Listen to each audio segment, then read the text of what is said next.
skull bones in my skull. They had to basically drill holes in the skull and attach metal rods to keep all the bones in place. And my teeth were wired together for 5 weeks, which meant I couldn't eat anything from a solid food perspective.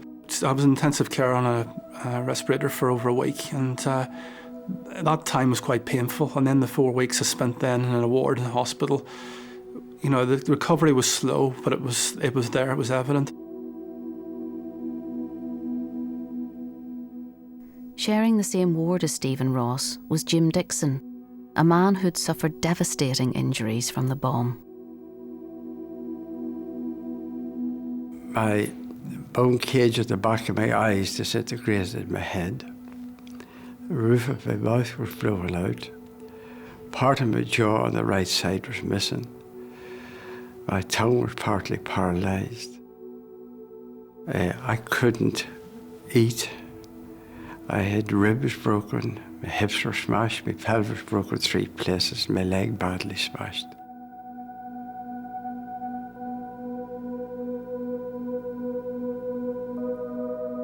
The weaker you are, the weaker your pain. The stronger you get, the stronger the pain. And the better I got, the bigger problem I had with dealing with pain. Although I got out of hospital and the wire frame was removed from my face before I left hospital, I was in plaster really for about a period of 5.5 months in total. So it was sort of end of March really before I was out of plaster and mobile to get into school. But for Ronnie Hill, the school headmaster who'd been injured in the bomb, there was to be no recovery. He was able to talk to me on the Saturday, or the Sunday night and the Monday. And he was going back to theatre on the Tuesday to have the bridge of his nose to get into a frame. I'm sure everyone saw Stephen Ross in that frame. Well, Ronnie had to get into that frame too because the bridge of his nose was broken.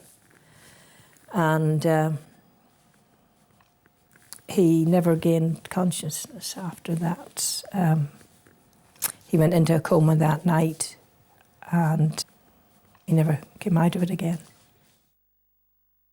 Ronnie Hill remained in a coma for 13 years and died on the 28th of December 2000.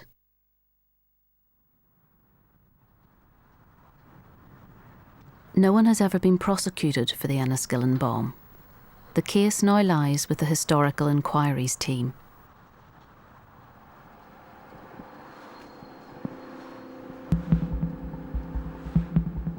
Though the bombers have never been caught, the Enniskillen bomb did create tension within the ranks of the IRA.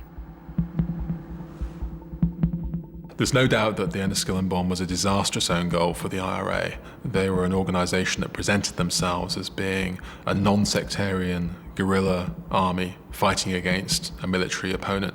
And here they were killing Protestant civilians at a religious service. It ran contrary to everything that they presented themselves as doing. There were clearly supporters in the United States who felt that this was a disastrous event in terms of being the wrong kind of operation. And in that sense, the ripples went quite widely through the Republican movement. Again and again, I found that ex-IRA volunteers have said that Enniskillen was something which went the wrong direction, that killing civilians was not what the war should be about, and that it was something which was unpalatable even to people who felt that the IRA had a just cause. The bomb also had an impact on the wider Republican movement, who by that stage were taking early tentative steps towards the peace process.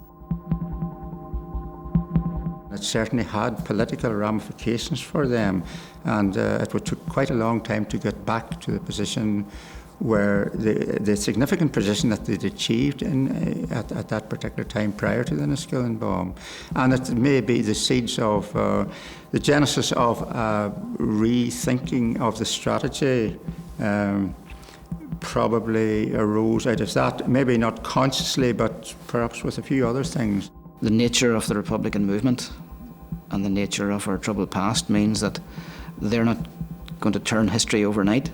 But there certainly was a sense within the Republican movement generally that really they should look at themselves, and there was a debate already going on. And while it wasn't a turning point in itself, I think undoubtedly Enniskillen was a major factor in the debate that was going on within the Republican movement at the time.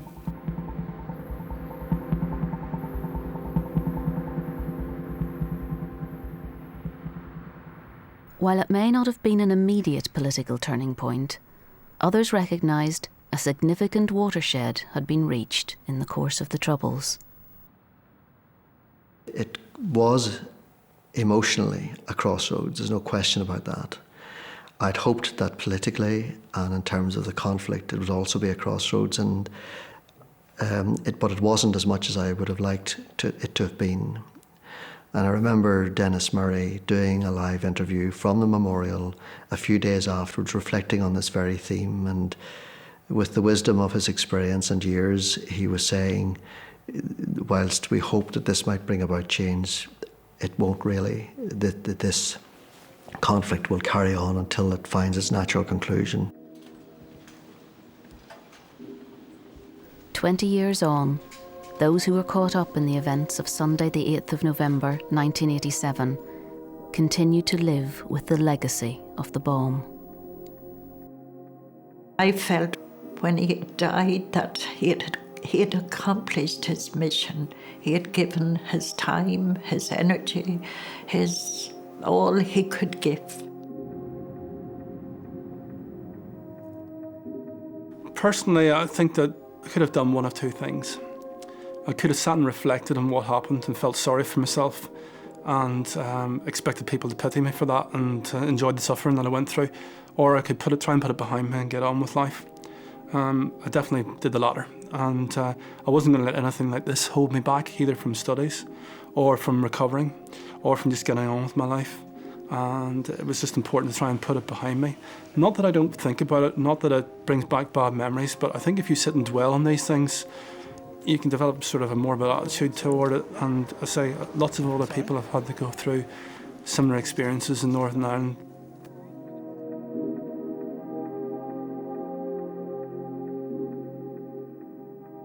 For those who are directly caught up in these events, it's not possible to no longer remember. It's not helpful to expect of people that they should forget. I think the question is how we remember and what we do with our memories. We shouldn't forget it. We shouldn't forget, and we should recognise that it was a horrible, evil act. There's no shame in saying that, and we should be careful not to use that as a stick to beat Republicans with. I think if you reflect on where things have come now, they've progressed a huge amount, that there has been sacrifice on all sides. People need to bear in mind what happened in the past as an incentive to work to the future.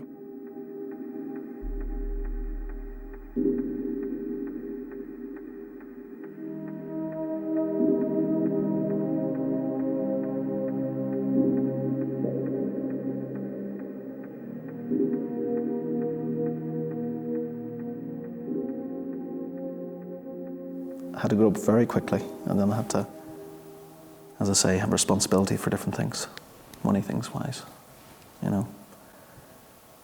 You don't have the security of your parents to, you have a problem to go back to, and then you have to learn to do things yourself now.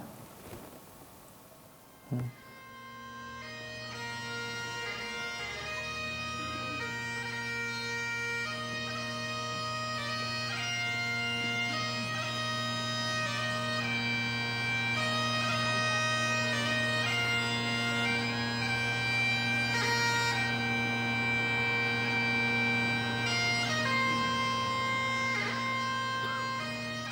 We usually stand sort of near enough where they stood. But through Julian would tell us that, because we're not sure exactly where they were standing. Because I just feel wherever they were, we feel we're closest to them.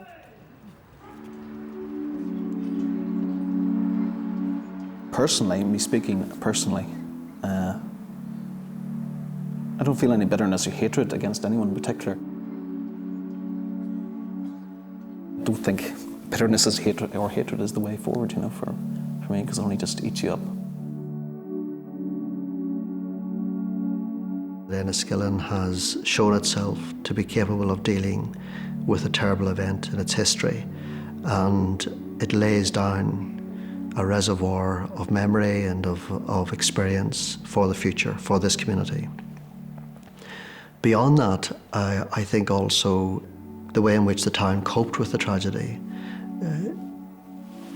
stands there for those who want to see it as a metaphor for how the wider community can deal with the tragedy of the Troubles, of the tragedy that has befallen us all.